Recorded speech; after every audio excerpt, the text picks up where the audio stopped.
Order. This is the August 29th Andover City Council meeting. We'll start off with a roll call to my left. Troy Tabor, council member. Sherry Geisler, council member. Clark C.R. Nelson, council member. Ben Lawrence, Mayor.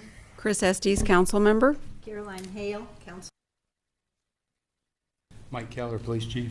Donna Davis, Chief Financial Officer. Chad Russell, Fire Chief. Jennifer McCausland, Assistant City Administrator. JT Klaus, City Attorney. Les Mangus, Director, Public Works. Susan Renner, City Clerk. Mark Detter, City Administrator. All right. Item 3 is the invocation. I see Dennis Carter here with Andover United Methodist. Thank you for joining us. All right, thank you. Let us bow our heads, please. Gracious God, we come before you today. We just thank you and praise you. And dear Lord, we come also asking for direction and guidance and discernment. Dear Lord, your word tells us if we ever lack, all we have to do is ask, and you give to us generously. So gracious God, we come before you now and we ask. So just fill this very room and each person, dear Lord, with direction and guidance as we look at business and in the city and things to come. We thank you again because you desire the best for us. And so, dear Lord, just bless all the councilmen, the mayor, all the servants of this community. I just thank you and praise you for them and minister to each one of our hearts as we come before you today. In Jesus' precious name, amen. Amen. Would you stand with us for the Pledge of Allegiance?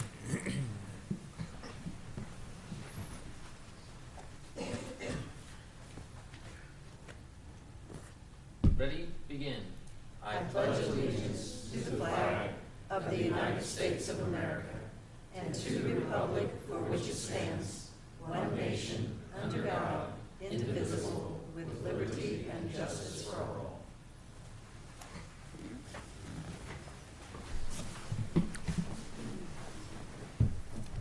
Item number 5 is the public forum. Is there anyone here that wishes to address the council? Open mic. Seeing none, we'll move on to item number 6, which is the acceptance of the agenda. I don't see any additional agenda items this evening. Is that correct? No, sir. All right. Mr. Mayor, I would move to accept the agenda as presented. Second. Motion by CR, second by Chris to accept the agenda as presented. Further discussion. All in favor say aye. Aye. Any opposed? Motion carries. Item number 7. Appears we have a couple presentations here. First one is by Thrive Butler. There we go. Well, first of all, thank you very much. Is this working? Okay. My name is Ray Teal. I represent Thrive Butler, an anti-poverty initiative that started in the county of Butler. I want to present my cohort here, Nancy Motke. She is the president of the Andover Community Food Bank. So I just want you to know what we're here for today. And I want to thank you again for giving me this opportunity. We're here to talk about poverty. Okay. Doesn't want to move. Yeah, it's on. Well, I thought it's on. There we go. What is poverty? Well, everyone wouldn't have a problem with this. It's the extent to which a person goes without resources. The problem is when we think of poverty, we in the middle class, our idea of resources are money. But there are more different kinds of resources needed to get out of poverty than just money. And the two that I want to focus on right now are the emotional strength, which is actually considered the most difficult for people in poverty to get to use, and that is that stick-to-itiveness, that gut that gets you to persevere through something that's difficult. And the one that's there from the bottom called relationships and role models. People in poverty have relationships and they have role models, but there are people in poverty with relationships and role models. I want you to cover a load of those two as I go on. There are 3 types of poverty: situational, bankruptcy, a terrible health issue. Okay, those things most people get out of. Generational poverty is the kind of poverty that Thrive Butler seeks to address. Poverty that for which parents and grandparents and great-grandparents have been in poverty. Abject poverty, those people living on the street with severe drug and mental health addictions are not the kind of poverty that we are going to attempt to address. Most of you are probably aware of these kind of income guidelines for the federal poverty guideline. If you are at this kind of a funding in your household, or at the federal poverty guideline, most programs that help people in poverty are run to 130% or 160-70% of the federal poverty guidelines for help or assistance. Unfortunately, when you move $1 below those guidelines, you lose all help. Oops, went too far. This is some information about Butler County. Approximately 25% of the people in Butler County are living, a 4% household living under $35,000 a year. Here are some issues with free and reduced lunch. Now, we are really lucky in Andover. We're blessed. 17% of the students in our school are on free and reduced lunch. However, that means 1 in 6. In a classroom of 18 kids, that means 3 kids are coming to school every day, probably hungry, probably worried about whether they're going to have a place to live when they go home that night, probably worried about whether parents will be there or anything else, whether they're going to have clothes. This is an issue for the classrooms. This is an issue for the kids and their learning. Here's what we know about people in generational poverty. Generally, they don't know how not to be poor. It's what they've learned, it's what they've grown up doing, and it is what they have seen. They desperately need to feel connected. Those relationships are what bind them together. Survival, just getting by, it's called the tyranny of the moment, stunts any future planning. So there's no time to plan. There's no ability to move beyond that. And relationships are their primary motivator. And relationships are what Thrive Butler is about. Our goal, our motto is to end poverty one family at a time. So we are using AHA process, Ruby Payne's work on getting ahead. We are collaborating with Flint Hills Anti-Poverty Initiative and the 17 counties in southeast Kansas. What does the model look like? Well, the model starts with some team leaders. Those are the people in poverty. We call them leaders because they are in charge of their life. We are not. We are not here to tell them what to do. They have to make their decisions. So we right now have 5 team leaders ready to start a class in El Dorado on September 12th. That's where our first class is going to be. The team allies are people in middle class who are eventually going to join with these people in poverty and going to walk with them with intentional friendship. They're going to be their friends. They're not going to be their mentors because most of them have never been in poverty. They're going to walk with them. They're going to try to help them where they can. They're going to just talk to them and be their friends and provide that relationship and that modeling that they don't have. We will have weekly meetings. So I'm going to back this up here. So what this means is that for the first 16 weeks, people in poverty will be attending a Getting Ahead class in El Dorado, and this time it'll be in El Dorado. For 16 weeks, they're going to examine their strengths, their weaknesses, where they would like their future story to be, what their past story has been, and examine the issues that are going to help them go from one to the other.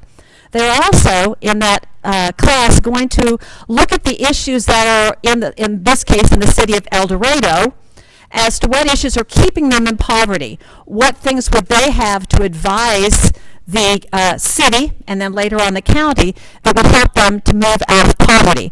So it's actually a 2-prong approach. It's relationship-based. We're going to provide them the relationships and the models to help them move out of poverty. They're also going to provide us some information with what we're doing wrong, how we can help them better, what we can do. So those weekly meetings go on for 16 weeks. During the 16 weeks, there will also be some meetings, about 2 or 3 in a row, where people in the middle class will learn about poverty, and they will become, they want to become allies. And so they'll take a class so they learn about what it is to really be in poverty. And then at the end of those weeks, we're going to put them together, and we're going to continue to have weekly meetings for 18 months. And during those 18 months, we'll have some matched teams during 2 of the weeks, and during the other 2 weeks, we'll have some education, depending on what the team leaders want. We'll have food each night, we'll have dinner, we'll have babysitting, so it's a full night. Some of you may have heard of Circles USA. There are several Circles sites around, especially in Wichita. We are not using the Circles model because of cost of it, but we are using the same material. We are using exactly all the stuff from Ruby Payne. And this is just some information about what Circles has garnered about what the outcomes have been from using the Circles model. So those of you up there, you already have this PowerPoint, so you can read those at your in your own time frame. So here's where we were. In November of 2015, 2 Methodist churches in Andover and El Dorado kind of independently started considering the issue of poverty in the county. And we got together and we started talking. We brought in school people and fire people and education people and workforce people, and we tried diligently to find a good way to meet the needs of those in poverty and to help them make that transition out of poverty. Excuse me. In a year later, we garnered our 501c3 through MidCap. We also applied and received a grant from the Great Plains United Methodist Church to help us start. St. Vincent de Paul here in Andover joined us in January of 17. In April, Augusta joined in. So here's our future timetable. May to August, we have been doing presentations, trying to garner support, both bodies and money. August 10th, we had a poverty simulation in El Dorado. If you've never been to one, look forward to one in Andover sometime in the late winter, early spring. In 2017, we will start our first Getting Ahead class in El Dorado and Augusta. And in 2018, we are hoping to start a Getting Ahead class in Andover with an idea of having the same kind of relation-based poverty situation here. So I'm going to stop for a moment because I've gone really fast and see if you have any questions.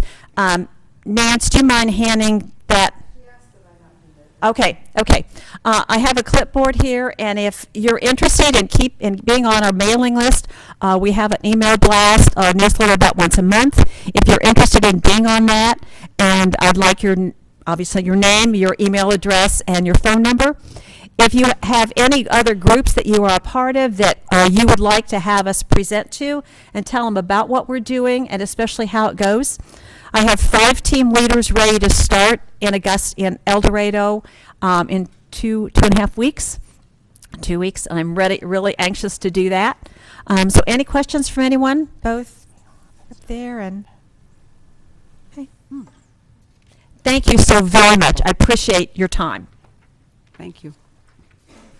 We wish you the best of luck in your endeavors there. A lot of people, and I've said this before, a lot of people assume Andover's a pretty affluent community, and it is for the large part, but there's a percentage of our population that is pretty poor, and we know that, and I appreciate the work that you're going to be doing here. So. Thank you very much. 7.2, Candace, you're up.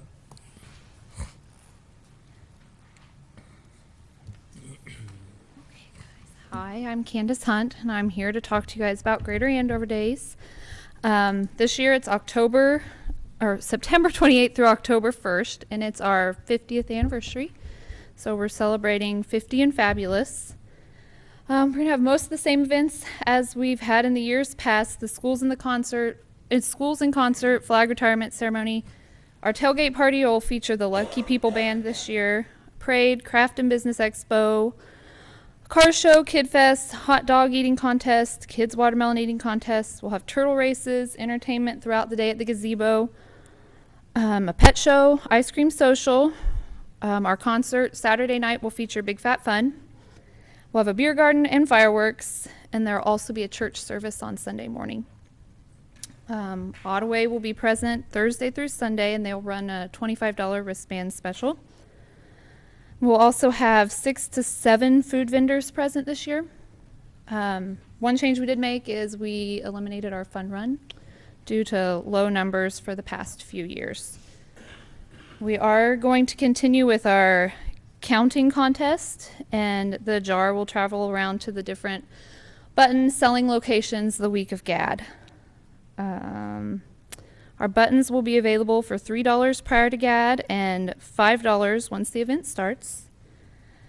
Another change we had to make this year is we won't be able to allow people to park in the park. With the construction of the amphitheater, we had to move the carnival back to where the parking has been in the past. But we will be running shuttles Friday and Saturday from Andover Central High School and Middle School. And we're always looking for volunteers. We have a big need for our parade lineup. Last year we had 70 plus entries. It gets bigger every year, so we are looking for some help on those days on that morning from 7:30 to 10:30. And then our eating contest, we always need help counting the hot dogs that are being consumed. And that's about 12:45 to 1:45. So if any of you would be interested in helping with that, please contact Dana here at City Hall. The buttons, you guys can see we're here early this year, so I don't have an actual button to pass around. So, but that's all I have, unless you guys have any questions. So, okay, thank you. Thanks, Candace. Move on to item number 8, which is the consent agenda. That is items 8.1 through 8.8. All right. I would entertain a motion to approve those. Mr. Mayor, I move to approve the consent agenda as presented. Second. Motion by Chris, second by Caroline to approve the consent agenda as presented. Further discussion?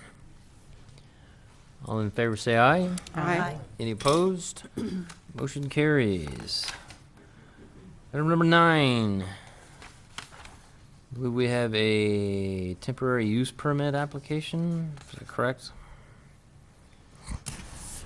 Correct. Jacob Marietta with Wholesale Fireworks has turned in an application for a temporary use to conduct a pumpkin patch on his property at the northeast corner of US 54 and 159th Street, where he operates his fireworks location in July. The property is really pretty well set up for his proposed activities. It's got gravel parking, it's got electricity. This year he actually even went in and put in an asphalt pad beneath where his tent's set, so we think he's pretty well set up there. I don't see anyone here to represent that application. Staff's only concern was that we needed to limit the hours of operation because it is adjacent to single-family residences in Green Valley to the north. Did this go before the planning commission? Doesn't have to, it's what? temporary use. Temporary use. So it doesn't have. Comes straight to the city council. So, go ahead. What are the hours? That we don't know. That was the staff's only concern, is they didn't list hours of operation. What is the And- recommendation of the hours? Because it's next to residential. Do you have a What are recommendation? the dates? I was just trying to get to that. We're gonna approve this. September 25th to October 31st. October 31. Let's, I mean, sunrise to sunset sounds pretty good. I don't know where else you're gonna be out there. What did we do last year? I assume we approved this last year. No. No. This is the first time for this application. It's pretty much the whole month of October, September 25th to October 31st. That's what it is. When's the time change? November 8th, right, Well- or something like that, 7th. Go ahead and look. Oh, I but don't know. I don't know what anybody else's thoughts on the hours of operation are, but I don't know if it matters the day of the week. That doesn't really concern me. But I would say sunrise to sunset, whatever that time is. Generally thought that was. Sounds reasonable to me. I mean, why else would you be in a pumpkin patch? They're not building the building, are they having a tent, are they No, lights? no building was shown on their site plan. They had an area to display pumpkins and another area for a maze.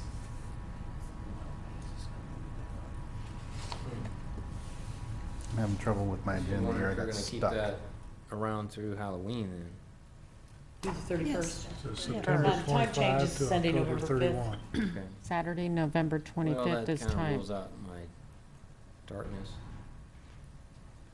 How about this? How about we table this and see if somebody wants to show up at our next meeting? Tell us what they are attending. That's what I would do. So move. Second. Motion by CR and a second by Sherry to table this matter. Further discussion? All in favor say aye. Aye. Any opposed? Motion carries. Les, will you reach out to Jacob or somebody there? And I will. we'll put this on our next agenda, Mr. Ditter, available. And if they can't be present, they at least provide us with some information of their activities, their intended activities and their hours. intended hours. How's that? Move on to item number 10. We have a Series A Geo Bond certificate, I guess, we're looking at this evening, JT?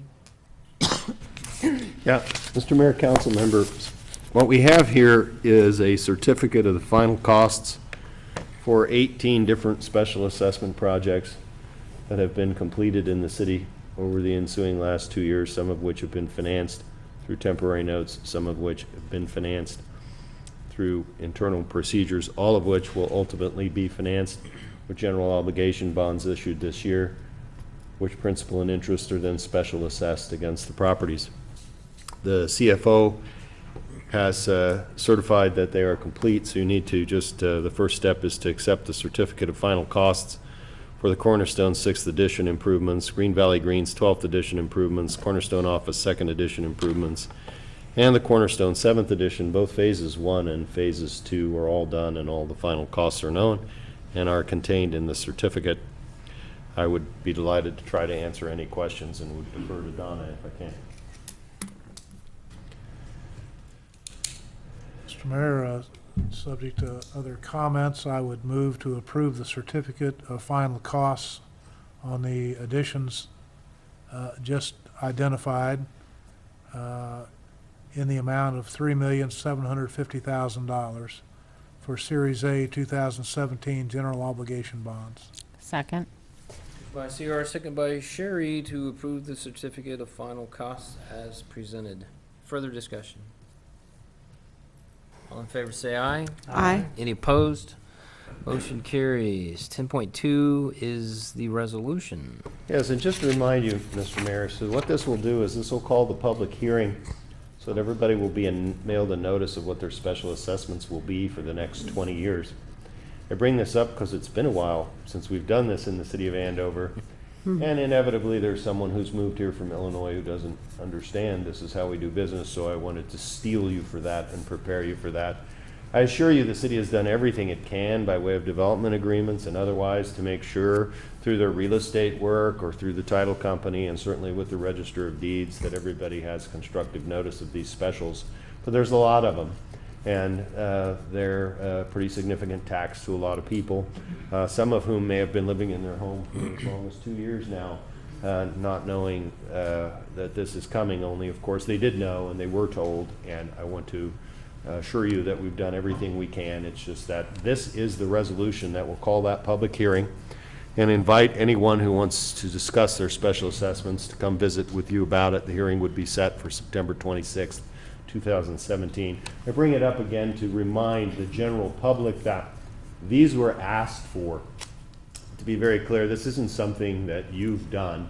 This is something a landowner, 100% of the landowners came and asked you to make these improvements and to levy these special assessments. They may not be the current owners of the lot, but at the time they were requested, they were the owners of the lot.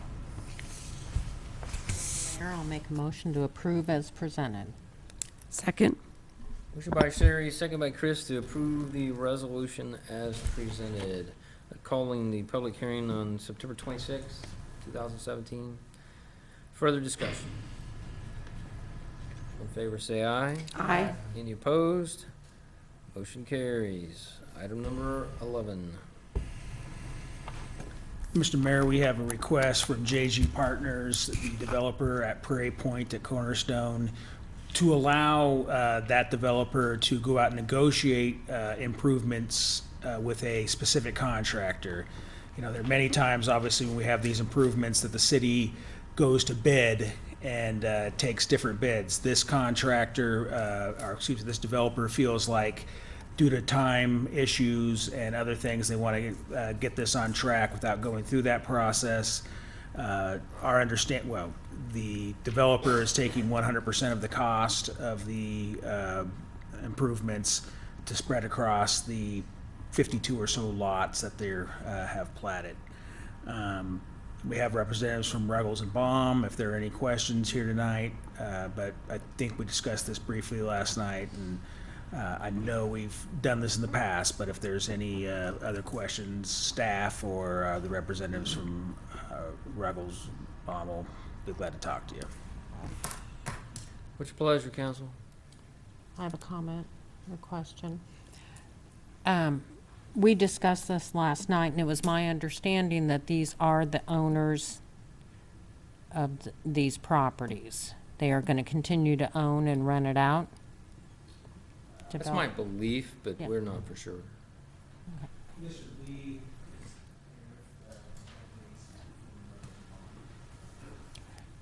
These are duplexes, right? I'm Josh. I'm with GJ Development Group, and yeah, it's all right. I'm sorry. What was your first question? We do intend to own the entire development So it's going to And be keep your, it. and keep it. own it So- and keep it. Right. Okay. And they will be all. There's 51 lots. They're a duplex style garden home development, so there'll be 51 lots, 102 units, all leasable space. So the cost and the quality directly affects you? Correct. Normally, I don't like to do this. I'd prefer to bid out. But since it's a different situation, I understand it differently. Is that a motion to approve? So moved. Second. Motion by Sherry, second by Caroline to approve the request from GJ Partners to authorize negotiated contracts for those improvements at Prairie Point. Further discussion? All in favor say aye. Aye. Any opposed? Motion carries. Item 12, water line at 120th and Andover Road. Wichita Water Department owns a water line in southwest 120th Street right-of-way between Andover Road and 159th Street. That line feeds water into the city of Andover's line at the intersection of 120th and Andover Road to boost the supply to Rose Hill. Our road improvement project requires some relocations to clear storm sewer and paving in the area. And Wichita Water has agreed to allow the city of Andover to include the relocations on the Wichita line with the relocations on the Andover line under one contract. And this agreement is simply about the reimbursements for our actual expenses for their portion of the relocation project. GT, you reviewed this? No issues? Yes, I did review this contract. Mr. Mayor, I would move to approve the agreement as revised by our city attorney, including various terms from the city of Wichita as presented. Second. Motion by CR, second by Chris to approve the agreement with the city of Wichita as presented. Further discussion. I have a comment and question. Right ahead. So the portion, we have a portion, Wichita has a portion, and Rose Hill has a portion on all of this cost? Actually, Rose Hill isn't in the equation. Rose Hill doesn't own any of the water pipes until south of 135th. So this just allows us to put it in that contract? Yes. Did we vote on it? No, we have not. Further discussion. I'm just enjoying that we're going to get a check from Wichita for water. It's so unusual. Further The other discussion. way. All in favor, say aye. Aye. Any opposed? Motion carries. Item 13, the Andover Road Project. Speaking of the devil. This is an amendment to our agreement with KDOT for the Wampo project, Southwest 120th intersection and Andover Road. KDOT has kind of changed their method of operation on these projects. Years ago, we used to get an agreement that spelled out all of the responsibilities based on a very preliminary cost estimate, and they just let it ride from there. In more recent times, as the project progresses along and the plans become more detailed, and it gets down to this final step that they call PS&E, plans, specifications, and estimate, before the project is obligated so that the funds are dropped down from the feds to the state, they develop this more detailed estimate. Lately, they've been adjusting their agreement to reflect the final estimate for the project. That's what you have in front of you here tonight, is their final estimate price for the project. It changed a little over $1 million from its inception to the final estimate. It reduces our share of the project about $205,000. It's a pretty good deal. Yes, it is. The good news is we're well under our budget on our share of the construction. We're under our budget on the preliminary engineering, and we're under our budget on right-of-way acquisitions. Mr. Mayor, Caroline. I move to approve the revised agreement with KDOT for the Andover Road 4 Mile Creek to Southwest 120th Street project. Second? Is that second, Sherry? Yes. All right. Motion by Caroline, second by Sherry to approve the revised agreement with Department of Transportation as presented. Further discussion. All in favor, say aye. Aye. Any opposed? Motion carries. I want to make sure, Mark, I know we have a meeting coming up with the county, right, to discuss the annexation of the road right away. Right, in that we stretch. need to Just work want with to our, remind the council that's still pending. right.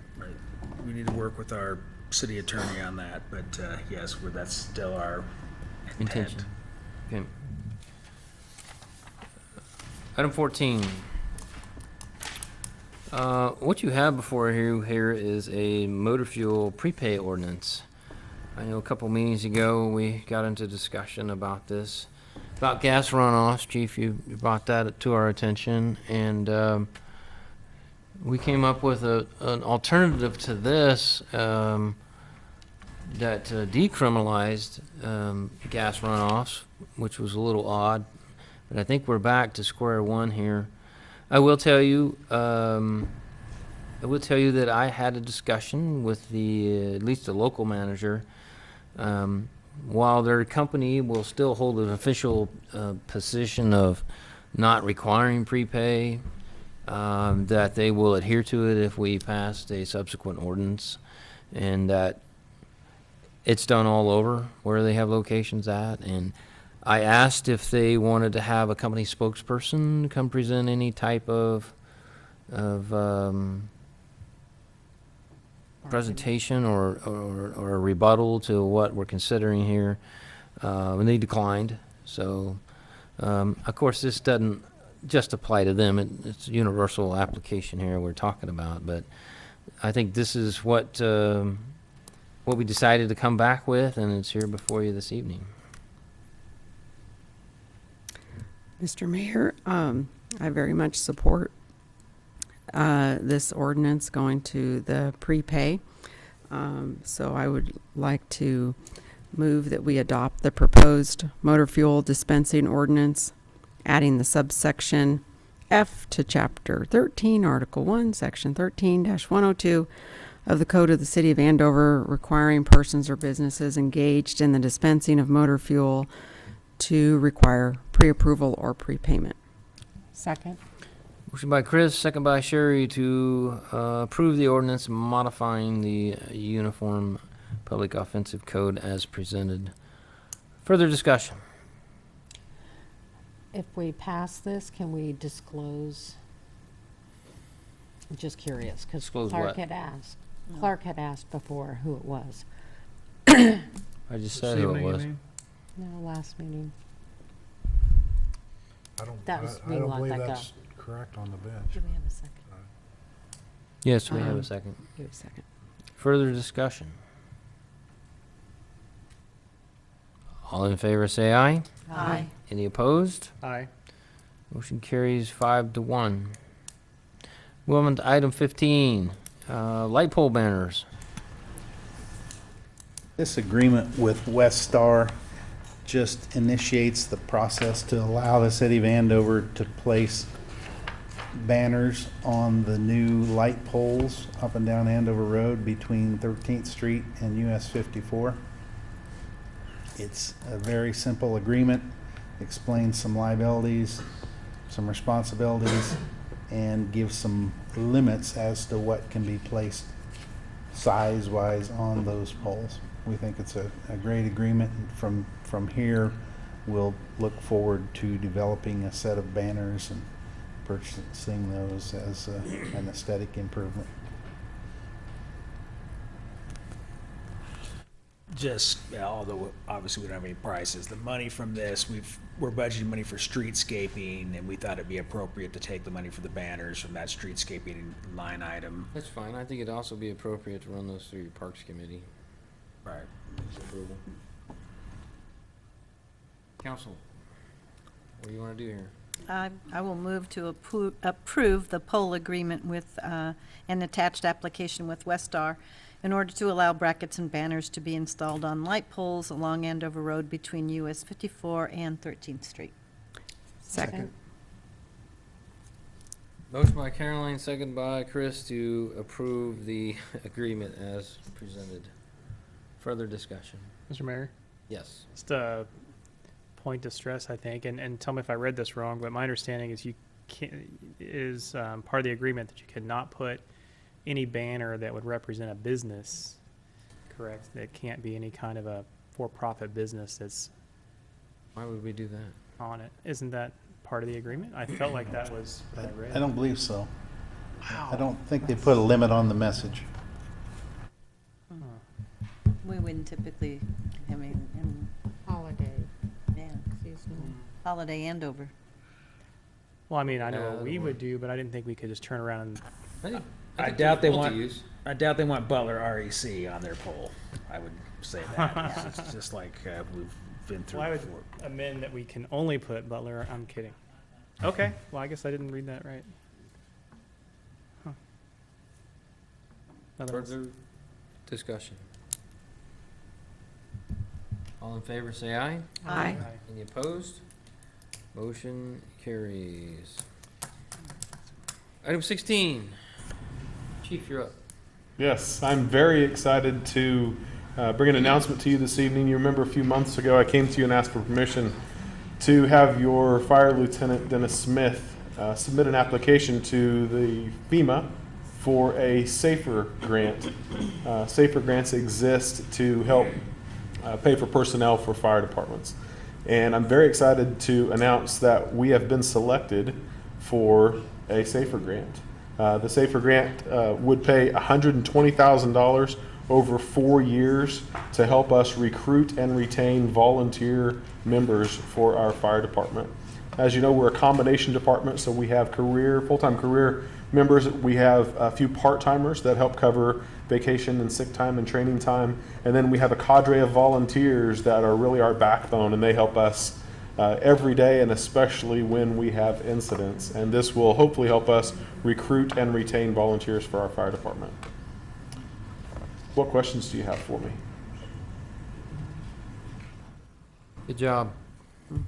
Mr. Mayor, I would move to authorize Andover Fire and Rescue to accept the FEMA grant funding through the SAFER program as presented. Second. Second. You all right? Yes, second. Motion by CR, second by Sherry, to authorize our fire department to accept the FEMA grant funding through the safety program as presented. Further discussion? All in favor say aye. Aye. Any opposed? Motion carries. I need a little advice on who you would like in this executive session. Just myself and the city attorney. For how long? I have 15 minutes, I would ask for. Should we be in there too? Well, of course. Okay. yes, we could go in alone, but we probably wouldn't get much done. Somebody Mr. please Mayor? make that motion. Mr. Mayor, I move we enter into executive session as a council with the city administrator and the city attorney for 15 minutes for matters deemed privileged in attorney-client relationship. Second. The purpose, of course, being to discuss potential litigation. With the purpose, of course, to discuss it. Greg, did you second? Okay. Potential Well, motion by litigation. Chris. And a second by Greg to go into executive session to include the governing body, the city administrator, and the city attorney for approximately 15 minutes for consultation on matters that would be deemed privileged in an attorney-client relationship and for the purpose of potential litigation. Further discussion. All in favor say aye. Aye. Any opposed? Motion carries. I forgot we have to add that little part as for the purpose of. Did we go in there with? We go into the, we go back in.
Council, I need a motion to come out of executive session. So moved. Second? Motion by Sherry, second by Chris to come out of executive session. Further discussion. All in favor, say aye. Aye. Any opposed? Motion carries. I believe we're down to member items. Troy, would you like to start us off? Sure. I just have a question about the earlier things regarding the banners and a clarification on a statement in the actual contract that says where Westar hereby agrees that Attache may place banners for non-commercial purposes. So what then does that mean? We understand that to mean that Ace Hardware couldn't advertise an extension cord for $9.99. Okay. But it doesn't mean then that if we were to do like GAD, if there was local businesses that That's the way we understand they it. could still put their commercial logos and such on the banners. Correct. Okay. But when I read this, it doesn't say that's okay. But that's just my interpretation, I guess. So could I possibly get a clarification from someone that said that's correct? I mean, that it's okay if businesses... We can contact Westar and have them give us a Why don't we just explanation. show them what we plan on doing and see if they're okay with it? That's what it comes down to. And I guess the other side of it would be, what do we want? I mean, do we want to be able to put that type of a thing on there or not? And I don't have a problem. I don't think we're at that point yet. We've not even started the debate about what should be on the banners and who should be able to put their name on the banners. Okay. I just wanted people to know that I actually read it and I wasn't pulling that out of nowhere earlier when everybody else is like, I don't know what you're talking about. It's the first line. All right. That's all. Oh, other than ACHS whooped them again tonight in soccer as they did last night. That's all. Sherry. I just wanted to say that our thoughts and prayers are all with the Texas residents and rescue workers, and good luck. CR. I share Sherry's concern. I have a son that lives in Houston, and things are really tough. And I just would like also to support first responders and so forth. I also want to congratulate the fire chief for yet another grant that is wonderful, and I think it will go a long ways to help the fire department. That's it. Chris. I echo the same sentiments and no further items. Carolyn. I had a question that I posed to Chief Keller a little earlier, and maybe other people would wonder about it as well, and he was going to kind of research for me. But my question had to do with the parking of, you live in a residential neighborhood and you have a company coming that's driving a fifth wheel or some kind of trailer apparatus type thing, and they're only going to be there 2 or 3 days. Is it okay for them to park on the street? I know, and I certainly would imagine the city would have no objection to driveway, but then you get into covenants with different homeowners associations, and I think most of them would allow something on a temporary basis. It's just a case of parking something permanently that upsets most homeowners, but I'm wondering about street and what you found. They can park them on their personal property. They can only park them in the street for up to 36 hours. 36 at hours. a time. So that if they move it, Every 35 hours are okay. and how much, what's a move? They drive down the street and come back, is that a move? Yes. I mean, okay. That's all it All right, takes. It thank doesn't you. take much. Just move that little mark. I echo the same on the Houston situation. It's a bad situation. Steph, have anything? You sure? I guess I should point out the mugs in front of all of you are from our new naming rights sponsors at Capital Federal, if you're wondering why you have that, and you can plug them into your car to heat your beverage. That's what the cord's in there for. So. Excellent. Hey, Will. All right, let's get out of here. Hey, Will. Move to adjourn. First by CR, second by Sherry. Further discussion. All in favor, say aye. Aye. Any opposed? We are adjourned. I have never seen such a I've never seen that.